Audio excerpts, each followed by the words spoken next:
The answer to that, Lisa Lee, is no.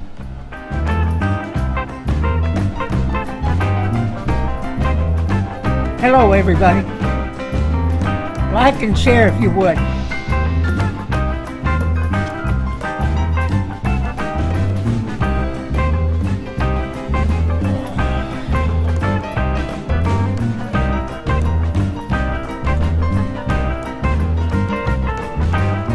We'll give it a minute and let everybody gather in.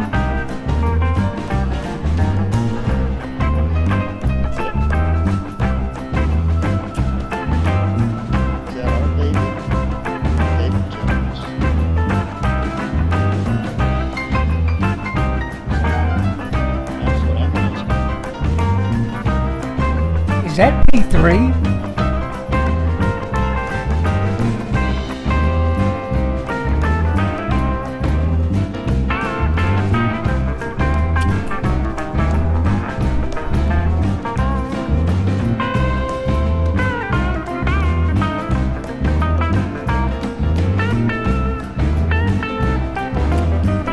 I'm hearing your new road name is Nubs.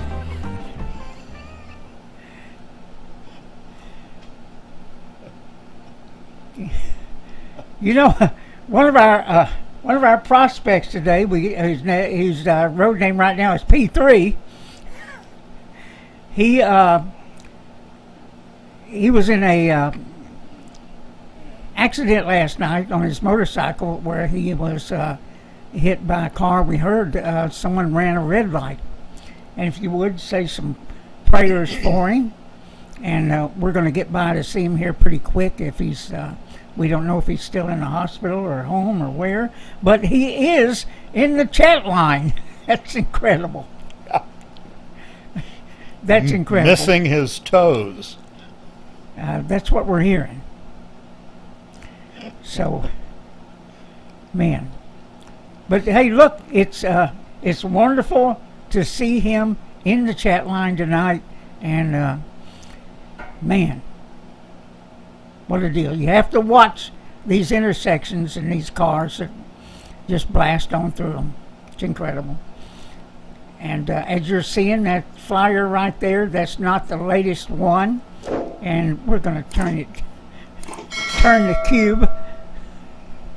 But tonight's show is going to be all about our rally that we're going to have in Milam County, Texas, which is Cameron, Texas. That's the name of the city. And yeah, there's going to be two different flyers out. One is for the ride that leaves here from Arlington, and it'll be leaving from 4905 South Cooper Street in Arlington, and that's next to the Walmart. There's a super Walmart right next to where we're going to leave from. So that means there's fuel. That's right. So you'll be able to gas up there and ride with us down to Milam County. It's a couple-hour ride, so hydrate if you need to, but maybe by then the weather will have let up some. Anyway, we're looking forward to that. And really, let me tell you what this rally is all about. And we've been down there before. We're going back again. And what we want to see happen is that the judge there in Milam County, Steve Young, either give us a trial date or drop the charges. But we'll be discussing all this because they've made some interesting motions for a pretrial. So we'll be talking about that. Let me tell you about Patrick. Patrick is a 24-year Army combat veteran. He's in his time of service, he's been to Macedonia, he's been to Bosnia twice, Kosovo, Iraq twice. Those were deployments. And he was also stationed in Asia and Europe as well. Patrick has a Purple Heart, a Bronze Star, and two Bronze Stars, and other meritorious awards. It's in my view, as a veteran, he can be a member of any motorcycle club he wants, no matter what percent they are. He's earned that right. He has served this country well. And to be treated the way he's being treated and drugged through the courts for years on end, it's a shame and it's maddening. It really is. But like I said, tonight is going to be all about this rally. Now, we will have one fuel stop on the way from Arlington. And Just about 100 miles down. About 100 miles out, we'll make a fuel stop, and then we'll continue on from there. And that fuel stop will be a gas and gold. Kinda. Yeah. They don't always work out that way, but that's the way we plan it. But, it is what it is. But, like I said, they've got a motion for a pretrial hearing. And there's some interesting motions in there, OG. It says they can hear us, but they can't see us. Really? On which one? On YouTube? Yeah, are you on YouTube or Rumble? We are simulcasting. Because according to us here in the studio, it's working. Is that with everybody? Answer up, everybody, so we know.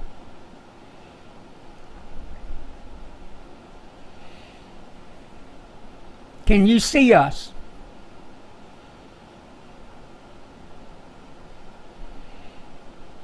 Okay. It may be on Rumble. So YouTube, we're good. Anybody watching on Rumble or trying to watch on Rumble? I can check it real quick, OG.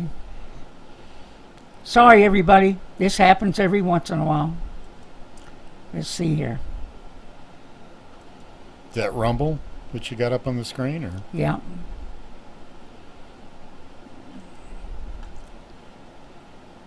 Tell you what we'll do. If you're on Rumble, we will... For some reason, it's not working there. And so we will upload it there later. Their system is not as easy as YouTube. That's the reason we say it's the best platform. But OG, let me get back if I can keep my place here. The motions are, everybody, they got a motion to suppress evidence, a special plea by the defendant, motion for a change of venue, and they don't expect that to happen, and a plea for entrapment. And that's an interesting thing right there. It really is. And so, yeah. Well, I think we need to lay a little foundation here for him to understand that that entrapment gig. Yeah. There's basically a few things that go on here in Texas. Excuse me. And for those of you that are not in Texas, listening to us elsewhere, I guarantee you, if you're not careful, these laws on the books, these statutes will begin to appear because administrations will view them as moneymakers. And so keep an eye out. Stay active in your local COC. Stay in touch with organizations like ABATE and the motorcycle MROs. Stay in touch with them because you want to find out. You don't want to find out after legislation's been passed. You want to find out if it's a proposed bill. Now we have a few things going on here in Texas that enable law enforcement to move forward on quite a few fronts relative to profiling. And let's talk about their reason for profiling. Their reason for profiling isn't simply because they want to stop you. It's a little more insidious than that. There was a piece of legislation passed here in Texas that mandates gang databases in any county that has a population of exceeding, I believe it's 200,000, or is it 100,000? Oh, actually, I read today 50,000. Okay, 50,000. So they might, yeah, sounds like they adjusted it downward. Yeah. So that's a state statute that mandates a county to maintain a gang database.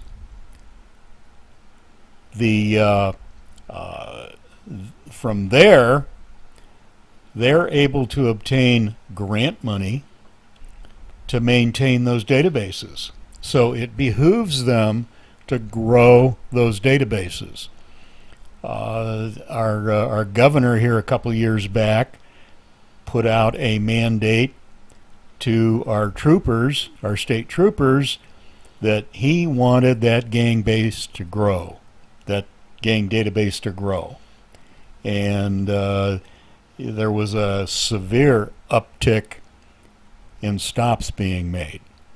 Now, supposedly we're protected to a point where you're supposed to be able to query the state and find out if your name is in the gang database. And that's a critical step, and we'll get to the why about that in just a minute here, because you damn sure want to find out if you're in it. And they don't have to tell you that you are in it. They do not notify you that they put you into a gang database. Yeah, they don't have to notify you that you've been put in there. So that's why you have to inquire. As a side note, there is one state in the union that we know of that has finally passed legislation that makes or requires the state to send a letter to an individual advising them that their name is about to be entered in the criminal gang database, and they have, I believe it's 30 days to appeal that process and tell them why your name should not be in that database. But that doesn't exist anywhere else that we know of, and damn sure doesn't exist in Texas. So you've got these databases all over the state. Now they're supposed to feed into a central database, but we know for a fact that that has not happened because our attorney with our local council of clubs here he talks about one of his clients that had a security clearance, and he queried the state to make sure his name wasn't in there, and they came back and said, no, your name's not here. Well, he was visiting a site somewhere where the security guard at the checkpoint was an off-duty police officer. When he came up to the gate to be checked in, this police officer checked. We have no idea what database he checked, but he checked, and this individual came back with his name being in the gang database, and he was denied entry. Now, mind you, he was told he is not in the state. So that begs the question, just how damn many databases are there out there? And that in itself would be illegal per the statute, because everything's supposed to be maintained under one. So let's get to the juicy part here. We have a statute, another statute in the state, that says if you are in the gang database, you cannot lawfully carry a firearm. Okay? Very plain, very simple. Now, this is where it gets interesting, especially for Patrick. Patrick has a CHL, concealed carry permit, issued by the state. So he has been vetted by the state as being clean. He's a good boy. Never been in trouble. He can carry a firearm. Now, it also states in that statute that if you have a CHL, it overrides and nullifies the other statute that says if you're in the gang database, you will be arrested for criminal carry.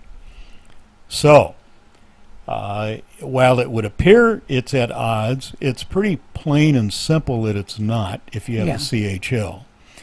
And we'll get into that a little bit more here where it involves Patrick. Yeah. The only thing I want to say to everyone is this state just passed, and effective September is open carry, constitutional carry, and it does not require a CHL.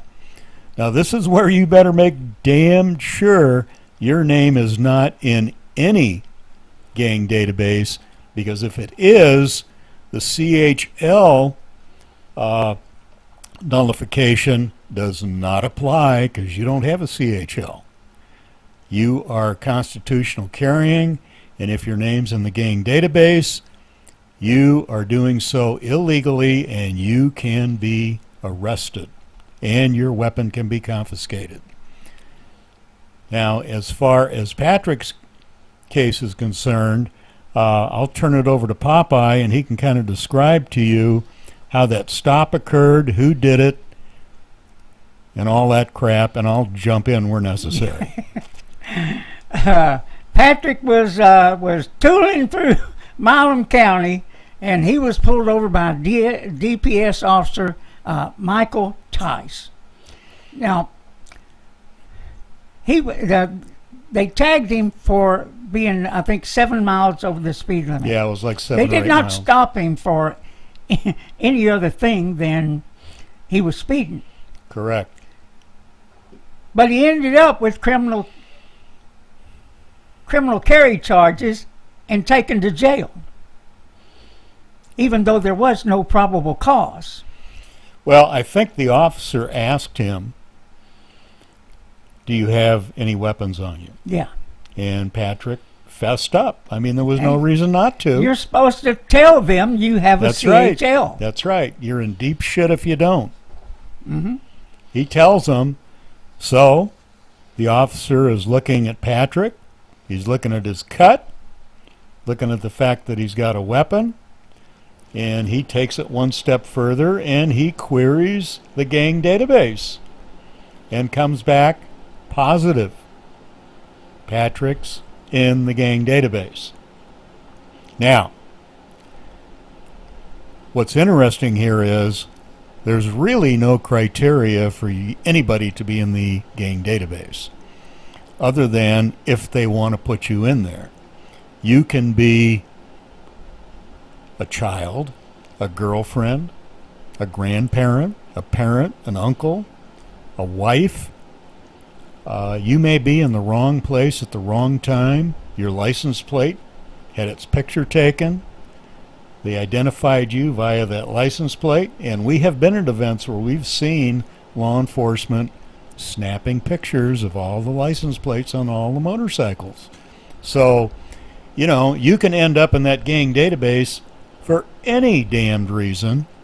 You don't have to be in a 1% club, in a support club. You can be anybody that's been anywhere.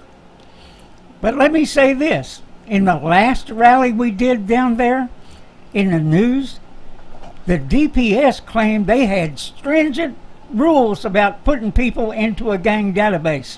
That's what they said. That's about the same bullshit Biden slings. They don't follow their own rules. But let's get to these motions. Are you ready? It's interesting as heck. Well, before you do that, let me add, Patrick was severely limited in his first trial. Oh, yes, he was. As to who could testify and what could be testified to. Now, the judge and the prosecutor damn sure know the differences in the statutes. Yeah. And we're trying to figure out what the hell is going on here, because the statute clearly claims, or clearly demonstrates, that Patrick is innocent. Go for it, Popeye. Yeah. And let's make one other point. That he won that election, that judge. And he was a civil lawyer. He's not a criminal lawyer. Civil law. So as we go along here, remember that. And how many votes did he win by? Well, this last election, by about 500. But I think I could gather up 500 I'll votes. bet you we got more than 500 bikers living in Milam County. I know we probably do. We'll You find betcha. out. It'll We'll be find Abel Reyna all over again. Yeah. But let's get these motions going here. Interesting enough, there's motions to suppress the evidence, a special plea by the defendant, a motion for a change of venue, and like I said, that they don't expect that to happen, and a plea for entrapment. We'll explain that here in a little bit too. But the motion to suppress, everybody, the defendant possessed a valid license to carry and was detained by Trooper Michael Tice, sufficient of a speed requirement and not a violation of unlawful carrying of a handgun by license. The defendant enjoys the protection from non-applicability. You say it, OG. Non-applicability. That's it. Yeah. And the actions of Trooper Tice violated the constitutional rights of the defendant. And guess what, everybody? The 4th, the 5th, the 6th, and the 14th Amendments of the United States Constitution, Section 9 of the Texas Constitution, was arrested without warrant or probable cause or other lawful authority in violation of the rights of Patrick pursuant to the 4th, 5th, 6th, and 14th Amendments to the United States of America Constitution, Article 1, Sections 9, 10, and 19 of the Texas Constitution. No objective or reasonable law enforcement officer acting in good faith could have concluded a violation of the Texas Penal Code would have occurred. So, yes, and the great mystery here is, rather than the prosecutor dropping the charge or the judge throwing the charges out, nobody wanted to admit that they were wrong. The judge figured he would just declare a mistrial. Now, a lot of times people are happy with that. They walk away because they have a mistrial. That means they weren't convicted. That doesn't mean they were found innocent. It just means they weren't convicted. right. What it means is they got that hanging over their head. And Patrick, not being born yesterday, has insisted that justice be done here, and you either need to dismiss the charge or find me innocent. And he is pressing for it. He's pressing for it not only for himself, but for the rest of the community. Yes. This has happened in more than one area of the state. Now, what's interesting here is that in some of the other areas of the state, individuals have been found innocent. The problem we have here is, when it's been kicked up to a federal judge, the federal judge has overruled the charge. The problem we're getting into is this thing has never been appealed. It is therefore not case law yet. Right. And until it is case law, they can keep screwing everybody around forever. So we back Patrick 1,000% on this. We're going to be there, and we're going to ride this just like we rode Waco. And the special plea, the special plea that he has already been prosecuted for the same offense arising out of the same criminal episode, and the former prosecutor has improperly terminated the case or the trial. And probably this affidavit here will explain it. There's a dangerous combination instigated by attorney Bill Torrey and County Judge Steve Young. The judge ordered an appeal which is permitted under civil law. Remember? That's his comfort zone. Under civil law.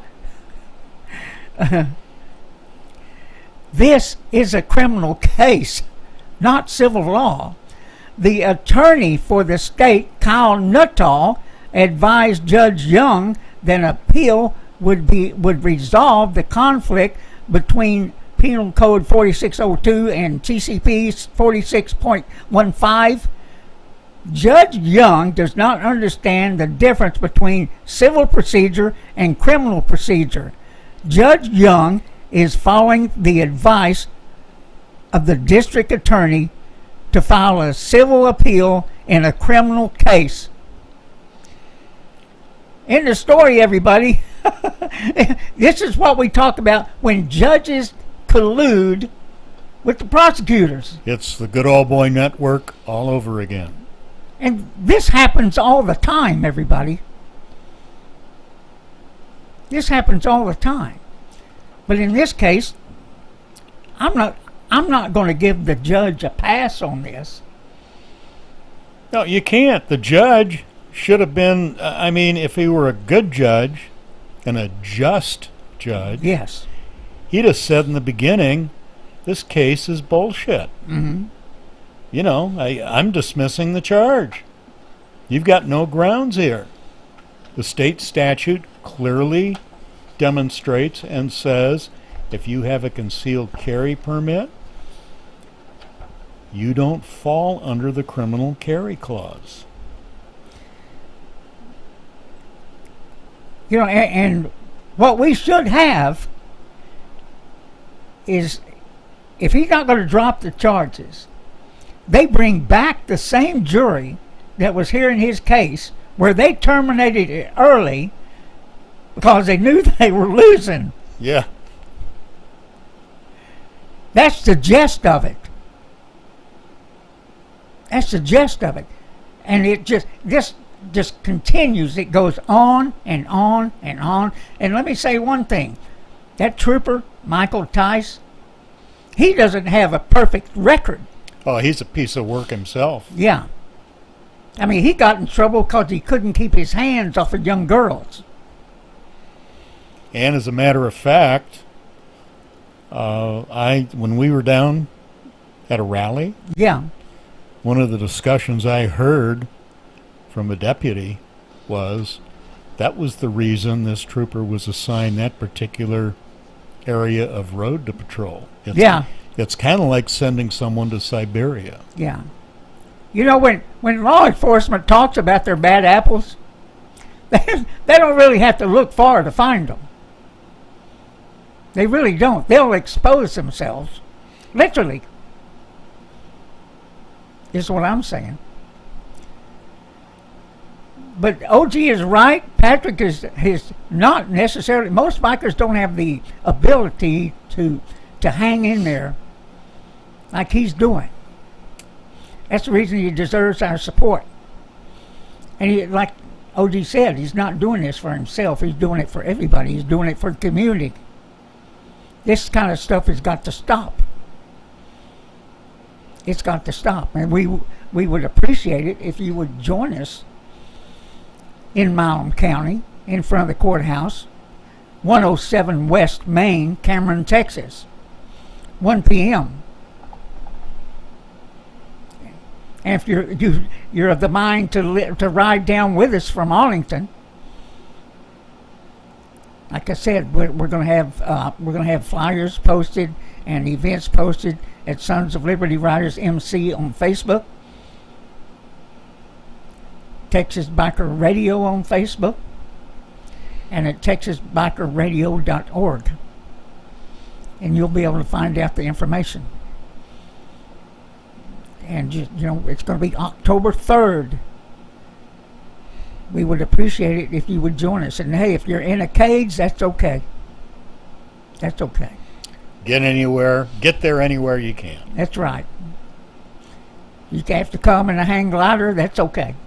Whatever. They got a little airport close by. Just saying. But, man, we'll be talking about this again each week. We'll be talking about it again right up to the weekend when we head down to Milam County. And I'll probably be going down to King, Texas one more time. Down to the Region 1, I guess it's Region 1. Is that? And hey, we're also going to have some speakers there. And I'm sure they can tell you about everything that happened in the last legislative session. I don't know if Klutz will be able to make it, but Paul Landers may be able to, is what I understand. Paul Landers is a damn good speaker. Yes, he is. He'll be able to tell you anything and everything that's going on legislatively in this state and probably just about anywhere in the country. It's like we said, the guys in Austin this last legislative session, they did a bang up job, man. We got further and we know more and we have more friends than we've ever had. We really do. We have legislators now that get it, that understand it. And even those that we thought would vote against it in the Transportation Committee, they voted for our bills. It was incredible. Even our rep, who's connected at the hip with law enforcement, they even voted for our bill. Yeah. But I hope that explains a little bit of what's going on. And let's bring up the applicability deal. You're doing good tonight. Okay.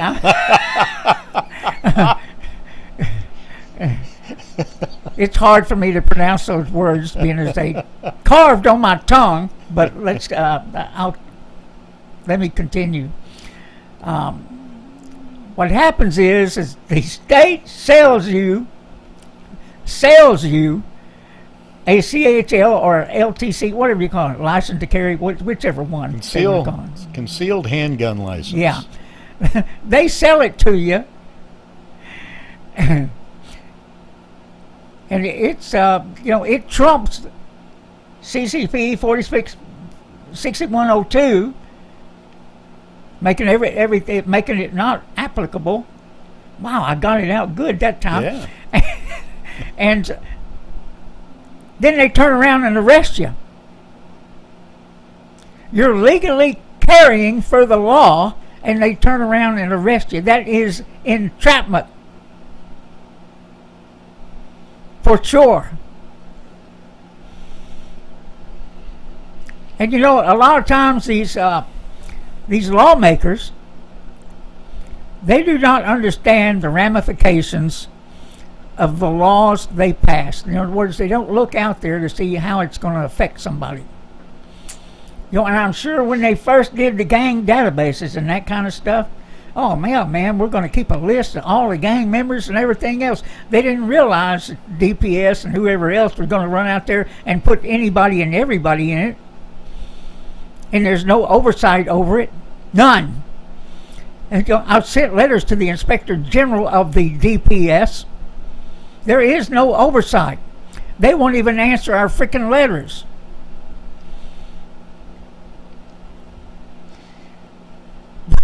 But eventually I'm going to end up down there banging on her door. If it's still the lady that's... now, by the time I get there...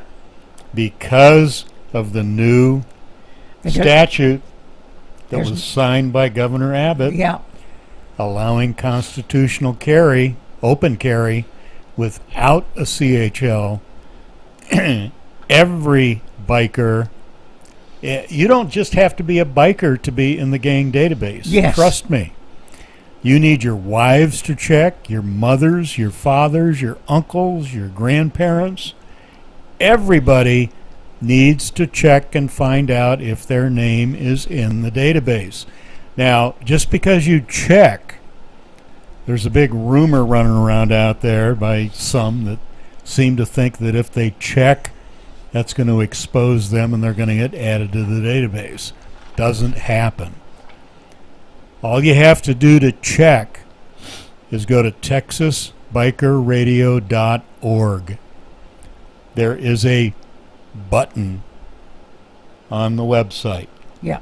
You click on that, and a form pops up, and it wants to know what kind of a query you're wanting to do, what kind of a questionnaire, and you hit the drop down, and there's a multitude of different forms. You want to hit other. Other. Always hit other. Now, the one thing they started asking for was your driver's license number. And that's probably good because there's a lot of similar names out there. So your driver's license is really specific to you.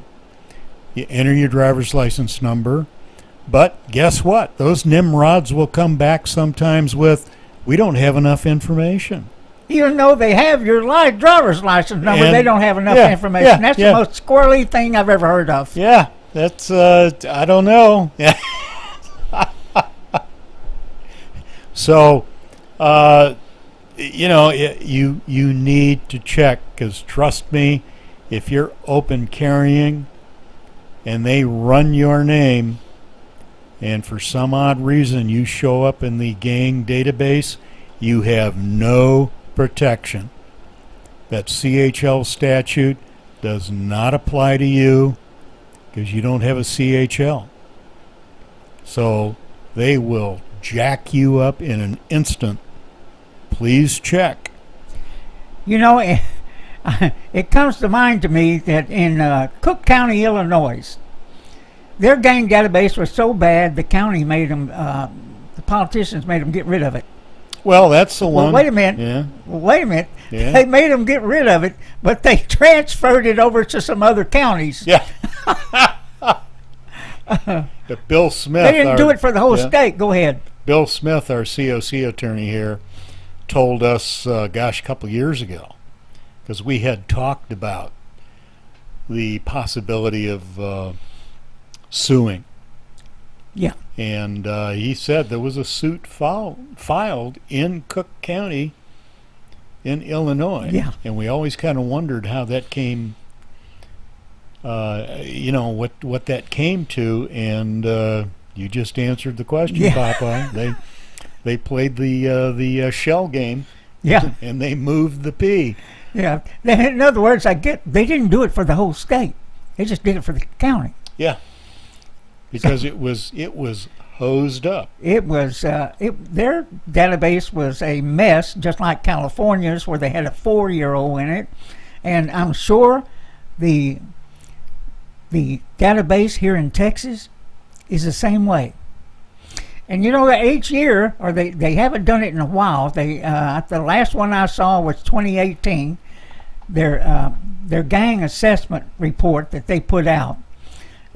They put motorcycles in there, and they really, really struggle to make a motorcycle club into a street gang. So, they talk about, that they ride in packs and they wear patches. But, my God, that's the easiest bunch of people to spot. I mean, what? So do the Shriners. Yeah.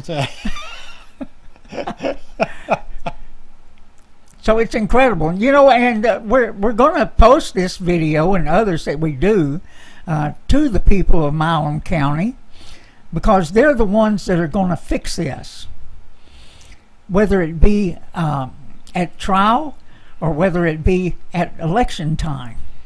They're the ones that's going to fix this. We don't want to forget jury nullification. Jury nullification, that's true. That's a powerful tool. The people have the power to fix this. And last time we were there, we did have the media there, and I'll make sure to give them a call and let them know what we're going to be doing. And every time we do one of these, it is a wonderful thing to exercise your rights of assembly and seeking redress from your government. No matter where it's at, they can't stop us. And if they do, there's going to be hell to pay.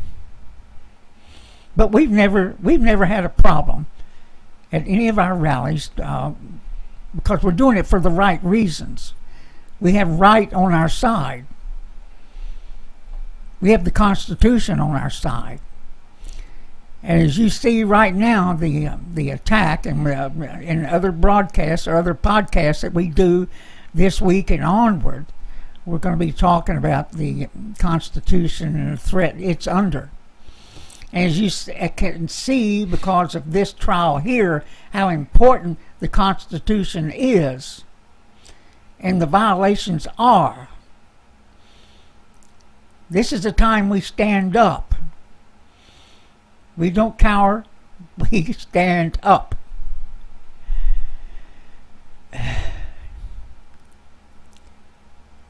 We are going to get this done. We're going to get this done. And Patrick is a brave individual. He's a righteous guy because he's doing this for the community. There's not many people that can hang. But you know what? We had hundreds that did in Waco. Not one took a plea. Not one. Not one.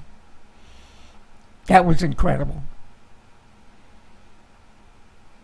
And that lasted 4, and Patrick now is at 3 years. This has been going on. It's time for it to end. It's time for it to end. Got anything you want to close with? Check that gang database. Find out if you're in it. You can do that at texasbikerradio.org. OG, Texas COCI also has a, you can check there too. Yep. Yeah. And Lisa Lee said that was it too late to donate? No, it's not. And we did seek some money to help buy the ads that we're going to be putting. We do send take out an ad in the newspaper there in Milam County, and let them know we're coming. We also spend some money targeting Facebook. Yeah. For that geographic area. Yeah. What we want to do is we want to make the citizens of that area as aware as we can of what in the hell's going on with the good old white network in their neighborhood. Yeah. And everybody's getting a good taste of the crooked courts that exist in this country, in the states across this country, Texas. I mean, we ran to it again and again and again. I mean, they will do anything and everything to try and get a conviction, and the judges collude with the prosecution again and again and again. Jerry asks, what is the best way to donate? Best way to donate is go to texasradio.org. TexasBikerRadio.org. I'm tired tonight. TexasBikerRadio.org. There is a donate button on that website. On the front page of that website. Yeah, you can donate there. And we had a court here in Fort Worth that put up a 6-foot fence, and and this has always just aggravated the hell out of me. Put up a 6-foot fence as if bikers were going to come and attack the jury. That has never been done. And in Waco, we were surprised when they put up a 3-foot fence that I could jump over. And of course, we made fun of them over it. But these are the kind of things they will do. They will try and vilify. And if they can, they will send an innocent person to prison for a very long time if they can get away with it. Absolutely. It is the prosecutors are great at setting up scenes Yeah. to try and terrify the public Yeah. about bikers. Yeah. We're an easy target. An easy target. They've been vilifying us since 1947? Easy. Yep. When I was born. But motorcycle rights organization like the Texas COCI, ABATE, all the others, Motorcycle Rights Foundation, the list runs on and on. GOA, those people that helped us in this last legislative session, make sure that, you drop them a few pennies if you can. Or join up. That's what you need to do, is join up. With that, everybody, we're out of here, and the next on and through the week, I'm sure we'll be commenting, getting back to the political stuff, but we will be talking about this every week, all the way up to the ride and rally. That's for sure. Good night, everybody. Good night. Stay safe. Yeah.